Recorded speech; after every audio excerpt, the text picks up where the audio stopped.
Welcome to Vets to PM's Military Transition Academy podcast, the show where we discuss how to succeed in transitioning from the military service to the civilian workforce. This show and the academy it represents helps veterans transition into meaningful, lucrative post-service careers. Our guests today are Mike deVaux and Ricky Dodge. And Mike is the Keystone Benefit Group founder and principal, and its industry-leading expertise with tools to support the needs of contracts, their innovative, compliant, and cost-effective solutions with benefit programs for government contracts ranging from startups to thousands of employees. Keystone's service model ensures 24/7 support for their clients and their families, and they say they're always on duty. A lot of great information here. Mike is a former F-18 Naval aviator and ended up doing an exchange program where he flew F-15s. He's got a great perspective, and Ricky's got some great knowledge to drop as well on staying motivated and just getting it done. So can't wait for you to get to the episode. Let's talk. All right, guys, welcome to the MTA podcast. We got Ricky and Mike, and what we're going to do today is just get to know them a little bit, get to know what they did, and then I think Mike's got a good veteran story I'm sure he can tell. So let's start with Ricky. Tell me a little bit about yourself, and then we'll go over to Mike. Yeah, sure. We're based out of Jacksonville, Florida, which is where I was born and raised. You can see the diploma on the wall. I got that from the University of South Carolina. That's where I spent 4 years and only 4. And I moved back to Jacksonville Beach. Been in the insurance game for 3 years, but came over to Keystone late in 2023. Just really liked the mentorship under Mike. And really just the things that we're doing here. I mean, we're going to get into that. I like to golf. I like to smoke cigars. I'm a guy's guy, for lack of better words. I think that's what Eric and I said when I met Eric right down in Tampa a couple weeks ago. And we just like helping people. That's the name of the game. I like helping people in a spot to do that. And I found a good guy under Mike to broaden that outreach. All right. With that said, let's go over to Mike. All right. Well, Mike deVaux with Keystone Benefit Group. Background, Naval Academy grad, 10 years active duty flying airplanes, F-18s, carrier base. So a couple of overseas deployments with that. Then did an F-15 exchange tour as the Navy pilot up in Langley Air Force Base. A couple of rotations over to Saudi Arabia with them. Did what every other pilot was doing back then, military pilot, which was got out and jumped into the airlines, industry-leading contracts with United, found out the hard way what happens in a union-based environment in the airline industry after 9/11. Found myself on the street 20 months later in 2002. Figured I would go just do something and until the airlines called me back and kind of fell into the insurance industry, started a business there, and kind of the rest is history. So been solving kind of complex problems primarily for government contractors. So employers that do work for the federal government. I like it. You know, we're solving a complex, high dollar problem for companies. So we've got a lot of military folks in a lot of our organizations. A lot of our, owners, founders, and senior leadership are also military folks. So a lot of great opportunity for military folks transition out to get into the private sector. Oh, that's cool. So you got an interesting transition story right there. I've met a couple of folks, that kind of were in the same situation where the airlines started to throttle back a little bit, if you will, and furlough. And before you know it, a lot of those came back on active duty. Did you go to the reserves, active duty? Did you? I was in the reserves. So the reserves were kind of what sustained me a little bit in the transition. The transition to starting in the insurance industry it's challenging. I mean, it's got as Ricky knows, it's got a real high failure rate, about 80%, 85%. Realize it's, especially if it's, direct sales. So what kind of sustained me through that growth phase was working in the reserves. I did one recall back, working manpower issues when we were doing, 2008, 2009, when there was a lot of overseas deployments. I got pulled in to do manpower issues up in Norfolk. So yeah, a lot of folks were trying to figure out how to get by as they found themselves not flying airplanes and having to do other things. So yeah. Yeah, we got to get back to the difference between the F-18 and the F-15, because that's a pretty interesting. Yeah, it is. And I can give you, people always ask me, they'll be like, hey, which one did you like flying better? And I always say it depends, right? It depends on what we're doing. Pure flying airplane, F-18, if you don't know what you're going to end up in F-18 because it's multi-mission, but if you were going to go kill another airplane, at least at that point prior to the F-22 and the F-35, I would have said the F-15. If you're going to go kill another airplane, that plane was well equipped for it, and it was a single mission airplane. It was very, very capable at going after other airplanes. So Wow. both were fun, and if anybody offered me another chance to go fly in, I think I could still fit in them. So I'd give it a shot. Right on, right on. So cool. Tell me a little bit about Keystone Benefit Group, Ricky. I mean, what is it? Some of the primary mission? Give me like maybe an example of what a transitioning service member might do on a day-to-day. Well, I mean, within Keystone Benefit Group, our job is pretty simple. I mean, we have a very, very simple mission that's to provide the best-in-class client experience and benefit programs to government contractors. And as for the transitioning veterans, it's as simple as finding a company that values you. I mean, I think that's the Vets to PM goal, right? Is you have this class of people that are so diligent, so detail oriented, but maybe for some reason just don't have the business acumen that would translate to the professional world of the United States or globally, but they have those leadership skills. And that's why I really like the Vets 2PM mission. But finding a company that's within the space that really values that and can use their skills. And that's where we come in, is on that company side, is making sure that they can get those best in-class people. I mean, I talked to you a little bit before we started recording just about how it's so hard to find the most talented people, especially when it comes to security clearances, and to get them to commit to your organization, because there is a trade-off. It's not just like, hey, we're a good company, come work for us. It's, you got to be able to provide for that person that's coming to work for you, right? And make sure that they feel valued. So from our perspective, what we do is make sure that company is well equipped to handle any top talent that wants to come to them, and also just make them more lean to win more government contracts so that they can, one, hire more people and also make the impact. Because that's the thing you realize is when you're talking to all these executives and decision makers, they have a true passion and compassion for the people that they serve, right? And I feel like that gets lost in translation, especially when talking about big dollars. But at the end of the day, when you have that much passion and compassion, but you also have 500 people or 5,000 people under you, you got to be really lean, right? So that's where we come in. That makes sense. That's great. And you guys typically come in before or after contract award? We're there the whole time. So we're kind of, if you think about it, it's an ongoing benefit program for them. So, and kind of add on what Ricky had said. I mean, if you think about a services company, folks doing, putting people on projects, the number 2 budget item they have is benefits behind payroll. So we're talking about something that helps them either win or lose, or, continue to win recompetes and contracts. So it's, the importance of having your benefits under control is just huge, because like I said, it's your number 2 budget item, and the healthcare ecosystem is complex, and there's a lot of stuff going on in that probably shouldn't be. For the transitioning veteran, though, I would tell you, when you come out, there's going to be a lot of companies that are going to be looking for you, especially if you've got a security clearance. I mean, we just literally got off a call with with a company that we're talking to about coming on board with. And, if you think about it, if you're doing facilities work for, a base, and you need somebody that has, let's just say you need a plumber, or let's say you need somebody that has construction skill set, the pool of that, it's pretty big if you're just a commercial contractor, but imagine that we've got to put a security clearance on that individual. Imagine, how much that pool shrinks. I've got a good friend of mine that runs a plumbing company. He said, listen, I can't get even people to pass a drug test.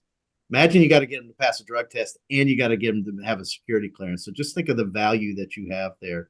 The other thing for, that the military vet is going to bring is just a work ethic. They're going to have a maturity level to them, and they're going to have that mission drive, right? We're all mission focused when we're in the military, right? We have a very defined mission. The government contractor, or even any company out there, whether they're doing government contracts or not, they're going to value that level of maturity, that commitment to the mission, because that is something that is hard to find, right? You can teach people to do their job, but you can't teach them, sometimes to, how to do their job, or the mission side of it, or just the commitment, right? And taking that mindset of like, hey, I'm not going to do just my best. I'm going to do what's required, right? Because that, to me, there's a big difference between doing your best and doing what's required to get the job done. Oh, I like that. I mean, that's a really good statement because you can get it done a lot of times, well beyond what you're best. You got to push yourself, is what I'm saying, to get it done. And I like that mindset. I mean, I think that's really good.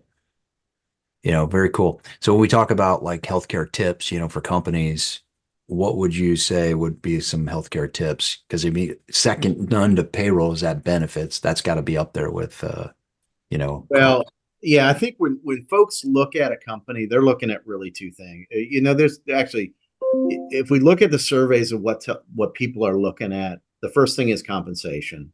Mm. Next thing that they're looking at is benefits. Within the benefits, it's going to be medical is going to be the highest rated one. Then typically the retirement plan falls beneath it, and then dental, and then they get into really closely behind that in this current day and age is really kind of that work life, right? What is, my flexibility to work remotely, or, what is my work schedule? What is my PTO? All those things are just essential for a company to kind of nail if they want to keep good people or bring in that key talent that they need to help them achieve.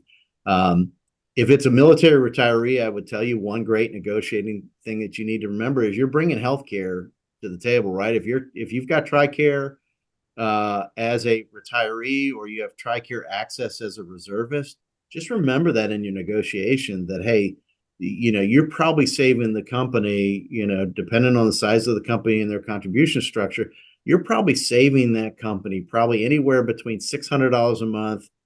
If you're just by yourself, or if you're with a family, that number could be 1,400, even higher dollars a month that they won't have to pay because you're bringing your healthcare with you as a TRICARE recipient. So use that in the negotiation, because I tell you, a lot of our employers love having military retirees, not only for the maturity they bring, the work ethic that they bring, the commitment to the mission, but also the fact that they kind of bring with them one of the expensive components that they're going to have to pay for folks that don't have TRICARE. Oh, yeah, great. I like it. I mean, ultimately, it's good advice for, a retiree or somebody's bringing additional health care. There's always negotiation and compensation, right? You go back to tier number one, compensation. What am I putting in my bank? Number two, healthcare. Oh, don't need it. Let's go back to tier number one, and work that. I've seen a lot of companies work with veterans in that sense. I've also seen a lot of them, and this is for some of the listeners out there that they've already seen or heard this, is they've worked with time off, so they'll get more time off in trade of compensation. So that's just something that I've seen work. What's some other tips you've seen, Ricky, that you've seen companies do, or what you guys provide? I think two big words are just communication and transparency. There's so many metrics or so many numbers you can throw out to quantify, but it really just boils down to, do I understand what the benefit offering is? And do I actually take advantage of it? Because we see so many companies that have, like, for instance, a wellness benefit that's more focused on a preventative measure, like just going to get a routine checkup. You literally get paid to do that, right? You get paid to take this preventative screening. Hmm. A lot of people just don't know about it, so then they can't take advantage of it. And then, of course, if you don't know about something, you don't get that preventative screening, then it becomes a bigger issue down the road. So communication is just a big tip. And that goes for any industry, but especially in healthcare, is letting people know what they have. And if you're on the employee side, if you're the employee of the company and you don't feel like you're getting that communication, that's why you have an HR team. That's why you have executives above you. Make sure you're asking them, saying like, hey, I've got to go. I think something's wrong with my shoulder. I want to be sure I get it checked out. What are my options? Right. And that's something that we pride ourselves on our service model, is people can call in and talk to us. They can talk to me. They talk to Mike. If their HR staff is either overwhelmed, like say they just short staffed for some reason, or they just want an answer from someone that deals with it every single day, like we do, they can go ahead and call in, send us an email, and we'll help them get the care that they need. So that's a big thing, is just demanding proper communication. Don't ever be left in the dark. And at some point, it is on you as the individual to demand that communication. But it's also educating the company on how to be effective in their communications. That's a big thing, is letting the company know, like, hey, this is a really easy newsletter to send out every month. This is a really easy weekly email to remind people of what they can do and take advantage of. So communication's huge. Transparency kind of ties into that. But transparency is really more focused on, when I say it, evaluating that from the employer's perspective with the healthcare companies, is just demanding that, the what they're paying for is what they're actually getting. So that's communication and transparency are huge additions to what Mike said. Yeah, so you guys act as advocates on both the employee and the employer. Absolutely. It's a team. I mean, it's a teamwork, right? I mean, you got it's where we kind of fit in is, obviously the goal is for us to help a company devise a strategic benefit plan that says, okay, here's what we wanted our benefit plans to be. Help them build that. And then the big thing, and especially with healthcare, is the sustainability of it, right? Our average cost, at least until the last couple of years of inflation we've had, the cost of healthcare has far outpaced the cost of, just the consumer price index going up, what the cost of the gallon of milk. Last couple of years have been a little unique in both, in that the cost of the gallon of milk has gone up, kind of on par with it. But our goal is really to control that cost, so that the company can continue to provide good level of benefits at a fair cost, or at a reasonable cost to the to the individual, so that they can keep that key talent and take care of them too. And I would tell you, especially with most of our clients are in the 100 to 500 space. That's where most of them are.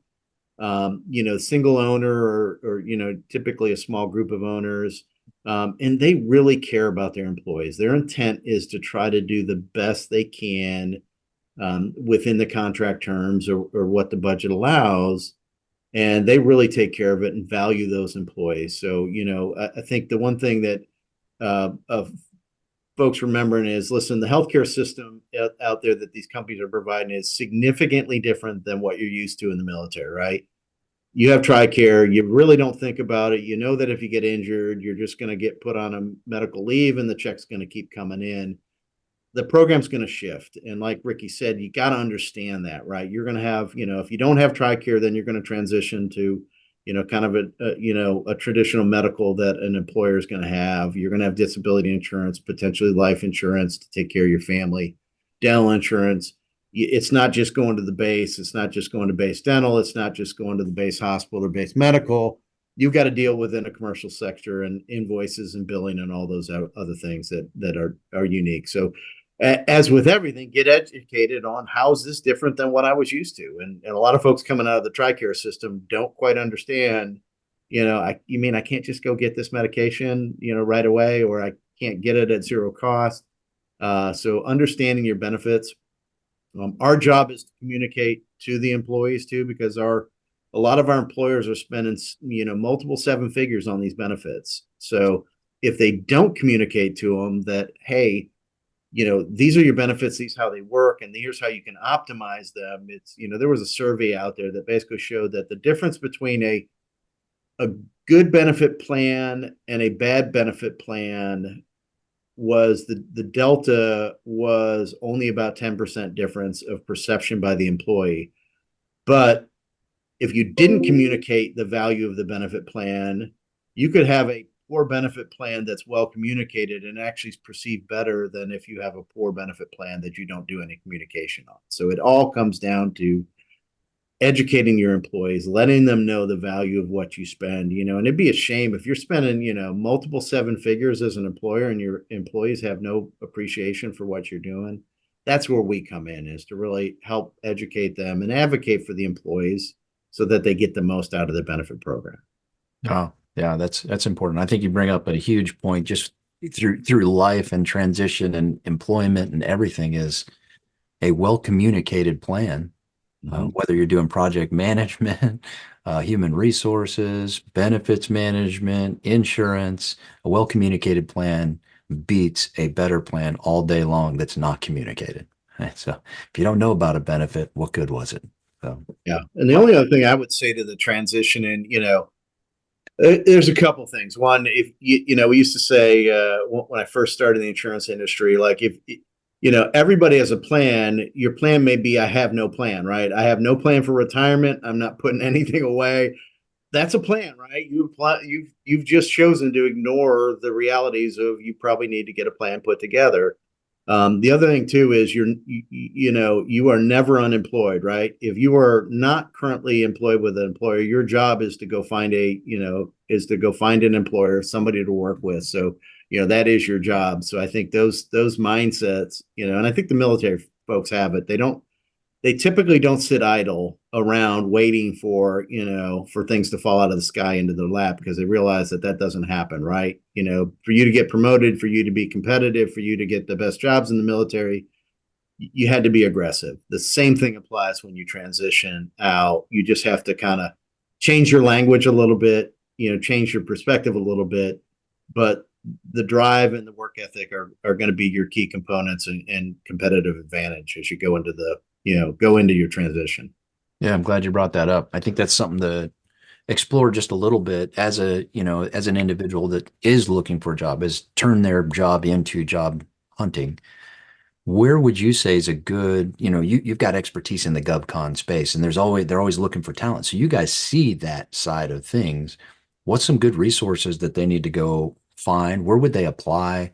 And, obviously marketing their security clearance is always, a good idea. So I'd like to hear your thoughts on that. Yeah.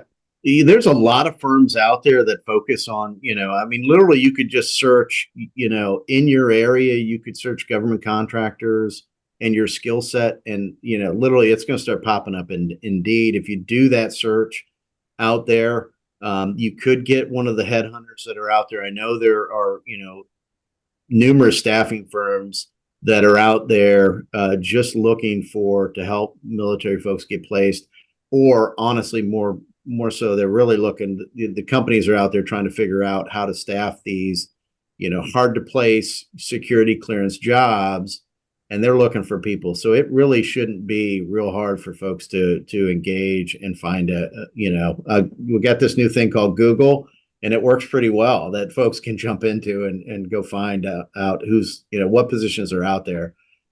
We literally see with our clients, just, we'll see what open recs they have for jobs. And I'm always amazed at the number of open recs that we have. We got some 200 person employers that have 20 open recs that they're trying to fill. If you're a military person out there, you should, and I know these are posted in Indeed, they're posted in a lot of the other job placement out there. So you just got to go find them. Yeah. I think a good thing to add to there is, if you don't ask, the answer is always no. So if your mission is just to find any sort of employment, like just any job, you could easily just go to Google, type in jobs near me, right? And then you find something. But if you're more in the mindset, like you've got a little bit of leeway, you're not desperate for a job, find something that you think you'd like, reach out. With how easy it is to communicate with people now and find emails on the internet. So like LinkedIn is a big thing for me. It's so easy to just, search someone's name, search a company, search a hashtag. Like if you're just interested in aerospace, just type in hashtag aerospace, and you'll find so many companies and individuals with a similar passion to you. And if you got a little bit of leeway, you're coming out and you're like, man, I really want to work in aerospace. Find a company near you, reach out to someone there. Heck, even go and just show up on the doorstep. Be respectful, be passionate about what you're doing. And even if they can't find a spot for you, and say they really like you and they just don't have the capacity to take on anybody, if they at least know you, then before they go out and just send a anonymous, recruitment, like, hey, please go find us this person, they're probably going to reach back out to you first. Once that position opens up. So really, that goes back to communication and taking ownership of it. But also, if you know what you like, the answer is always going to be no unless you ask, right? That's a big thing too, when looking for what you want. Yeah, you bring up a good point with the whole do something you like. right? Yeah. You've been in the military, you've been told what to do for a long time. You've been told what to wear, when to eat, where to live. Hey, now you've got an opportunity to go figure out, what do you like to do? Where do you want to live? What do you want to wear to work? Well, that could be different based on your duty title. Mhm. Translate some of your skills, right? Some of the skills that you liked and some of the skills you didn't like. It doesn't mean that just because you were a cop, you got to go be a security guard. That's not what I'm saying. You probably have done other things, have other skills. So anyway, I think that's really cool that you guys bring that up. And there's always these government contracts that are coming and going, and they always need filled quickly and rapidly. So I think it's be ready to pounce on an opportunity that presents itself. I think that's cool. I was wondering more so on, you know, uh, like what you guys are seeing trend wise in the industry of things. And you brought up plumbers. I think that's kind of interesting, plumbers with a security clearance. But any other trends that you're seeing as far as open recs that aren't getting filled?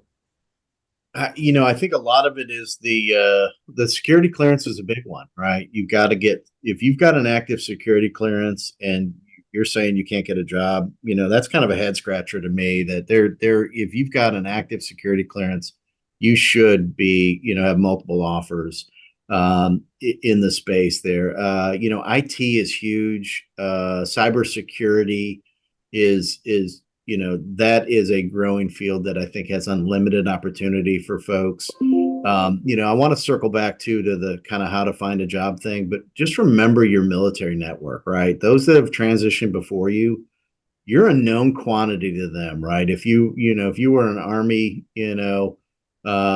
sergeant and you reach out to somebody, you may have worked with them in the past, maybe you haven't, but to them, you're a known quantity and they can certainly open a door for you. So I would, like Ricky said, use that LinkedIn. It is just connect with people in industries that you are interested in and just see, hey, is your company hiring?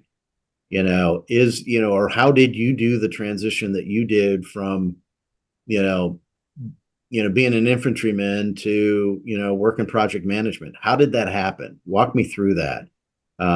So I think those are big things. But yeah, the space that we're seeing, Intel has always been hot. If you're in Intel, you kind of, you should be able to just kind of chart your own course there. Like cybersecurity, that is such a fast growing and will never go away. I think we all know the threats that are out there. That is huge. Just in basic project management. I mean, those things I know, getting your, you've got a lot of the skill sets as a military person on how to run a project. Now you just need kind of some of the formal training and maybe some of the pedigree that goes along with that. There are plenty of folks out there, Doc Wright's out there doing a lot with folks, helping them get their project management and helping them get placed into companies.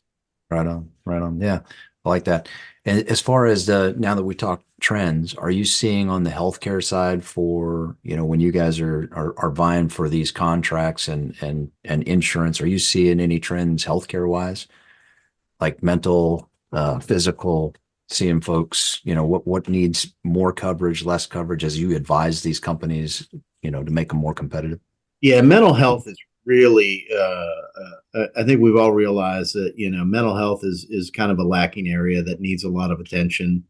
Especially with a lot of service members with PTSD. And again, there's so many resources that are there for folks. The VA is obviously always a resource there. But that again, sometimes has its own challenges. The VA has gone through. Hopefully, they're on the upswing as far as their capability to support the need, as PTSD is, the diagnosis have grown, and service members are now, the stigmatism of, kind of putting your hand up and saying, hey, I've got some issues that I need to work through. We've gotten rid of those, right? That I think in the civilian space, we're seeing capacity issues on the mental behavioral health side, some of the carriers, so issues there. In general, the cost trend is just significant. There, like I said, there's a huge variance in cost and quality, and there's almost a negative correlation between cost and quality, So our job is really to help folks try to, find the best provider. We kind of talk about right care, right time, right price, right? We want folks to get care at the right time that they need it at the appropriate level within the healthcare ecosystem.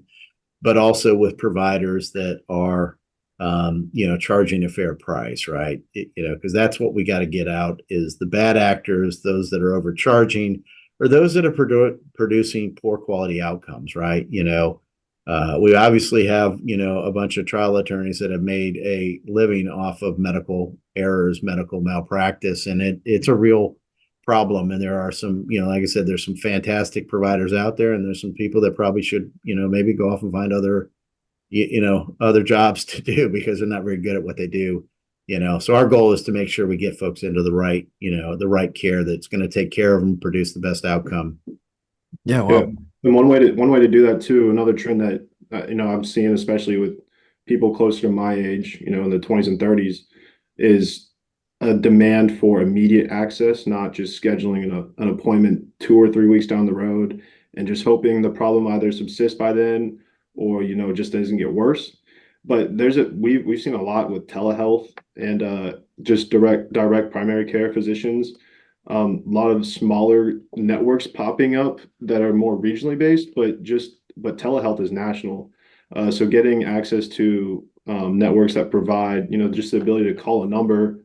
You say, hey, I know Mike's got a good story from how he used to get some medication when he really needed it when he was traveling, but the ability to just call a number for something that's so simple that you shouldn't need to go all the way to a hospital or all the way to a doctor's office to figure out that problem. And also AI has been huge. I've got a meeting coming up this month on the mental health front with this company that's really trying to revolutionize AI therapy, what they're calling it, and just the ability to have access to someone, like you tell them you can talk. It's not just texting. You can actually talk to this language model, say, hey, here's what I'm feeling, and then they'll give you instant connection to where the resources that they think are best fitted for you. And they were telling me that they've got like a 95 or 98% efficacy rate on solving problems quickly, especially in the mental health space. So like we mentioned tech and cybersecurity, and obviously the internet is never going to stop growing as fast as it is.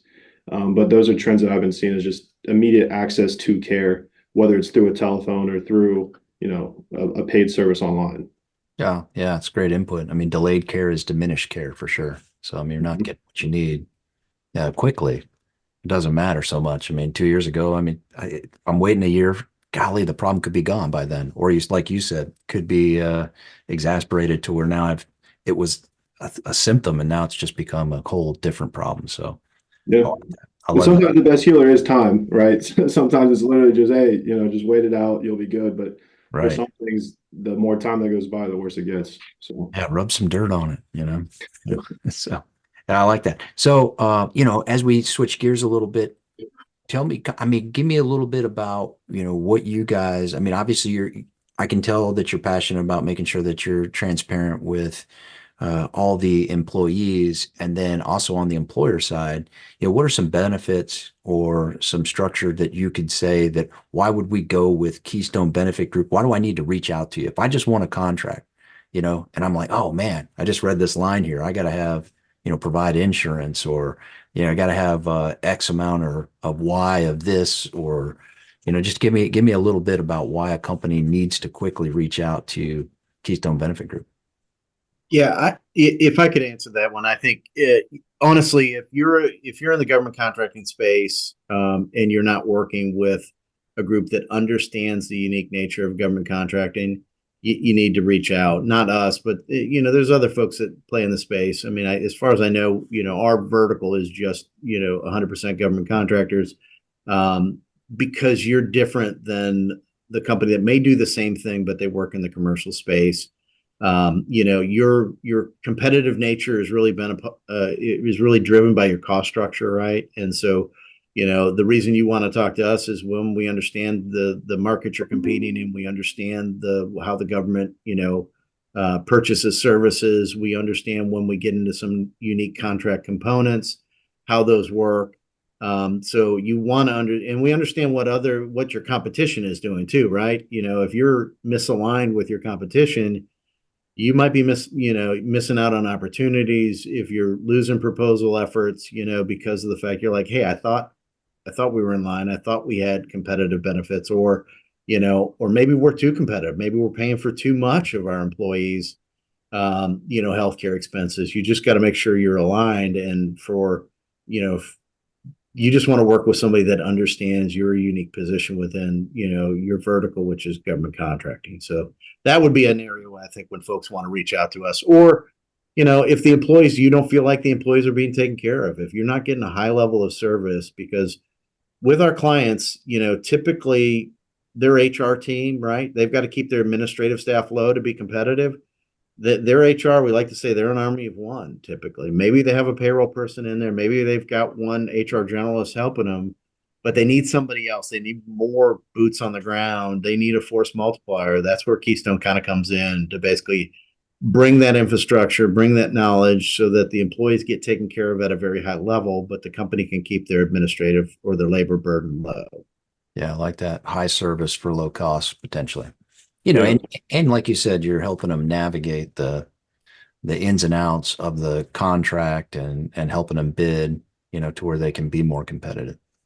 Yeah, I think when you're aligned on, when you have the same alignment from a consultative relationship with the employer, you're going to only help each other. I mean, especially when you're looking at, we understand why they need to keep healthcare costs low. It's not just, oh, I don't like spending money. It's no, I need to go and win more contracts. And having that shared value and actually understanding the language, understanding the shared experiences. I mean, that's something, when you look at, one thing that we've been marketing recently is how good our 2024 medical renewal performance was, and how we just beat the crap out of these insurance carriers to get the negotiated rates down. And we're proud of that, and we take pride in how we're able to do that. But to be completely honest, other brokers do that, right? Other brokers can negotiate really well. Other brokers can get the rate down. So where's the differentiator come in? It's understanding the problems that you're facing, because it is unique. When you're in the GovCon space, it's you see unique issues. You win contracts, you lose contracts, right? It's not all sunshine and rainbows. So helping navigate that, you need someone that understands the business. Yeah, I agree. I assume I know the answer, but I want to ask it anyway. Would you reach out before or after contract proposal? I would say you reach out if you don't feel like you're getting, that your current consultant or broker that you're working with understands government contracting, you reach out then. I'll give you a perfect example. The call we just had before we jumped here, it's an individual that's been in the government contracting space for a long time. I think he's 28 years with his current company, which is a pretty long stretch.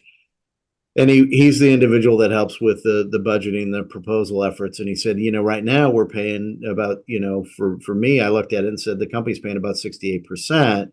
He said, I feel like that's high. And I went, well, typical answer is it kind of depends. When you were a 200 person company, that number actually is probably pretty well aligned and might be even a little bit low for the contribution for a 200 person company. Now that they've actually shrunk a little bit and they're sub 100, I'm like, it may be a little bit on the high side as you guys try to, correct your indirect labor costs so that you can get competitive again and grow back to that 200 number. So that's where it comes into place of having somebody that has industry knowledge that says, in the marketplace, this is the benefit plan portfolio you should be offering.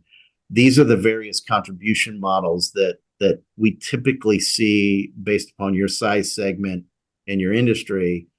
And if you aren't getting that information, then you need to get with somebody that has that information. And unfortunately, there's not a lot of groups working exclusively with government contractors. So there's a very limited pool of folks that actually have that, kind of requisite benchmarking data that you can use. Oh, perfect. Yeah, great answer.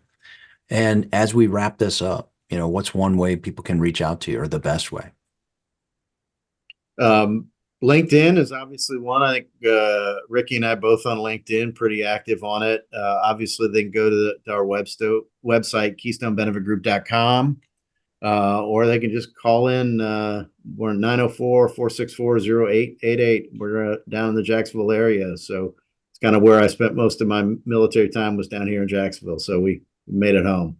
Nice. Very nice. Very nice. Any parting shots for the transitioning member or for the potential contract winner And I'll start with Ricky first, and then we'll end with you, Mike. Parting shot, just again, I mean, Nori said, but just to emphasize, you want someone when you're working as part of a team, that's what it should feel like. It shouldn't be like, oh, I'm just giving you this information. I see you once a year. That's it. Our motto is on the back of my business card, which I always have one next to me. It's always on duty, right?